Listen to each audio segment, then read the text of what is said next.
오늘 본문에 보니까 남자를 알지 못하는 처녀 마리아가 천사 가브리엘으로부터 말씀을 받았어요. 그 말씀이 뭐였을까요? 보라, 내가 잉태하여 아들을 낳으리니 그 이름을 예수라 하라.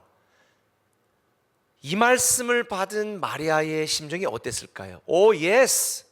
어떻게 그랬을까요? 오늘 29절에 보니까 처녀가 그 말을 듣고 놀라. 이 놀란다라는 헬라어 단어는요, 매우 당황하다라는 뜻이에요.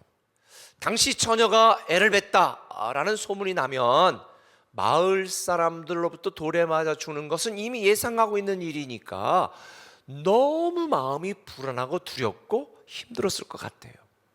그런데 마리아는 이렇게 이 들은 말씀, 받은 말씀에 반응합니다. 마리아가 이르되 주의 여종이 오니 말씀대로 내게 이루어지이다. 말씀대로 이루어지이다. 내가 듣고 싶지 않고 내가 받기 원하지 않은 말씀이라도 하나님이 나에게 주신 말씀은 순종해야 됩니다. 그래야 새로운 회복이 이루어집니다. 마리아처럼 하나님의 말씀을 믿고 수용해야 우리를 향한, 우리에게 계획된 하나님의 새로운 회복이 이루어집니다. 그래서 신앙이라고 하는 것은 내 생각과 기대와 다르더라도 매일 주시는 하나님의 말씀을 믿고 따라야 되는 거예요. 하나님의 말씀을 수용해야 이 시대의 암흑을 뚫고 새로운 회복이 이루어져요. 여러분, 올 한 해 동안 여러분의 인생 속에서 정말 새로운 회복이 이루어지기를 기대하십니까? 반드시 그렇게 될 거예요. 그렇다면 우리의 부족함, 연약함에도 불구하고 이런 새로운 회복이 우리에게 이루어질 거라는 이 믿음의 확신, 그 이유가 뭘까? 첫 번째는 이거예요. 우리는 하나님 은혜를 받은 사람이라는 거예요.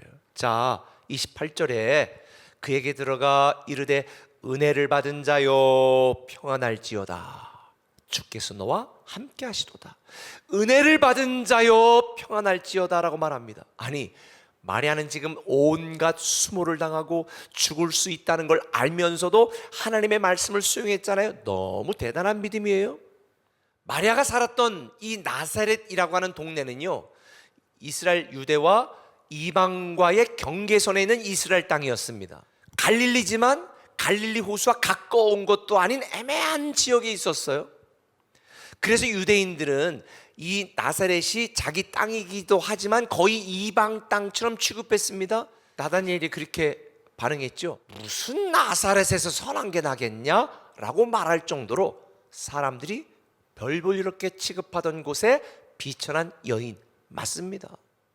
그래서 천사는 마리아에게 은혜를 받은 자요 라고 말하는 것입니다. 알다시피 은혜라고 하는 것은 받을 만한 자격 있는 자에게 주는 것이 아니라 아무런 받을 만한 자격 조건이 없는 자에게 베풀어 주시는 하나님의 선물이거든요.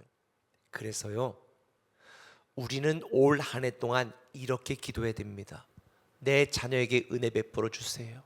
아직도 완악한 내 남편에게 은혜 베풀어 주세요. 잔소리 심한 내 아내에게 은혜 좀 베풀어 주세요. 내 인생에, 내 사업에, 내가 다니는 직장에 하나님의 은혜를 좀 내려주세요. 은혜를 베풀어 주세요. 우리 교회와 이 대한민국에게 하나님 은혜를 주시옵소서. 이게 우리의 첫 번째 기도 제목이 돼야 돼요. 내가 구원받은 것도 하나님의 은혜요, 내가 새로운 피조물이 된 것도 하나님의 은혜요, 내 미래가 새로워지는 것도 하나님의 은혜요, 내 인생 속에 새로운 회복이 이루어지는 것도 하나님의 은혜입니다. 그래서 로마서 5장 15절은 이렇게 말하죠. 하나님의 은혜와 예수 그리스도의 은혜로 말미암은 선물은 많은 사람들에게 넘쳤느니라. 우리가 은혜로 받은 선물이 뭘까요? 우리가 받은 은혜 중에 가장 큰 은혜가 뭘까요? 오늘 본문 28절은 이렇게 말하죠. 은혜를 받은 자여 평안할지어다. 주께서 너와 함께 하시는도다. 사람들은요, 내가 당면한 문제가 잘 해결되고 내가 기도가 팍팍 응답받고 그러면 그게 은혜라고 생각하고 복이라고 생각해요. 우리가 받은 가장 큰 은혜가 뭔지 아세요? 하나님 우리와 함께 하신 은혜예요. 우리가 아무리 낯선 환경 속에 처해 있어도, 아무리 많은 대적들이 달려온다 할지라도, 심지어 여러분이 수술대에 혼자 누워있다 할지라도 우리는 더 이상 혼자가 아니다. 하나님이 나와 함께 계셔서 나를 붙들고 계시다, 나를 돌보고 계시다, 나를 위하고 계시다. 고독한 분도 있고 두려운 분도 있을 것입니다. 쫄지 마세요. 우리 옆분에게 말해요. 쫄지 마세요. 하나님이 우리와 함께 가시고 떠나지 아니하시고 버리지 아니하시고 이기게 하신다. 할렐루야. 새로운 회복은 반드시 이루어집니다. 우리가 새로운 회복이 반드시 이루어지는 두 번째 이유가 있어요. 우리는 성령님 능력을 입은 사람이에요. 35절에 천사가 대답하여 이르되 성령이 내게 임하시고 지극히 높으신 이의 능력이 너를 덮으시리니.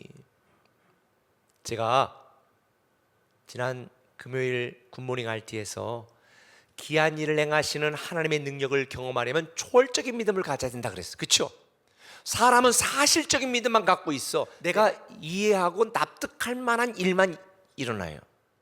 그래서 저는 여러분들이 초월적인 믿음을 갖고요, 성령님의 능력을 입은 자로 살아갔으면 좋겠어요. 예전에 미생이라는 드라마가 있었던 거 아세요? 대화 중에 이런 대사가 있었다고 그래요. 턱걸이를 만만히 보고 매달려 보면 알게 돼. 내 몸이 얼마나 무거운지. 현실에 던져져 보면 알게 돼. 내 삶이 얼마나 버거운지. 베드로가 사도행전 10장 38절에 보면 자기가 3년 반 동안 예수님을 따라다니며 본 그 결과에 대하여 자기 나름대로 이렇게 결론을 내려요. 하나님이 나사렛 예수에게 성령과 능력을 기름 붓듯 하셨음에 그가 두루 다니시며 선한 일을 행하시고 마귀에게 눌린 모든 사람을 고치셨으니 이는 하나님이 함께 하셨습니다. 우리도 마찬가지예요. 하나님은 죄인이었던 우리에게 은혜를 베풀어 주셔서 하나님 자녀로 삼으셨죠. 예수 믿는 순간에 성령이 우리에게 임하여 우리는 하나님의 영을 소유한, 성령님을 소유한 영적 존재가 되었어요. 그래서 영생을 살아가게 된 거지요. 우리는요, 세상 욕심 충만하지 말고 성령 충만을 구해야 됩니다. 할렐루야. 그래야 우리는 성령의 능력이 저와 여러분에게 나타나는 거예요. 스코틀랜드의 조지 마티슨 목사가 이렇게 말했습니다. 과거의 위인들에게 가장 잊지 못할 풍요의 자리가 어디였던가 물어보라. 그들의 대답은 내가 엎드렸던 차가운 바닥이라고 답할 것이다. 기도해야 성령의 능력이 임해요. 아버지들은 가정의 영적 제사장이니 가정을 위해 기도하시기 바랍니다. 어머니들은 가정의 파수꾼이니 무릎을 꿇고 기도하시기 바랍니다. 교회 모든 재직들은 재직이 되는 순간 교회를 위한 중보 기도자가 되기로 이미 헌신한 거예요. 내 한계를 넘어서는 성령님의 능력이 저와 여러분들에게 우리가 넘지 못했던 담을 넘게 하시고 귀한 일을 통해 새로운 회복을 이루십니다. 우리는 너무 자주 두렵습니다. 때로는 너무나 고독하고 외롭습니다. 근데 여러분 꼭 기억하십시오. 우리는 함께 하시는 하나님의 은혜를 받은 자다. 우리는 함께 하시는 성령님의 능력을 입은 자이기 때문에 반드시 새롭게 회복됩니다. 하나님의 은혜를 알고 온전한 예배자가 되시기를 결단하시고 매일의 알틴이 되기를 결정하세요. 다니엘 기도로 신청하지 않았어도 하루에 3번 못하면 하루에 2번이라도, 아니 하루에 1번이라도 무릎 꿇고 기도하세요. 그러면 내 영혼이 잘된 같이 범사가 잘되고 강건해지는 새로운 회복이 저와 여러분들에게 임하게 될 줄 믿습니다.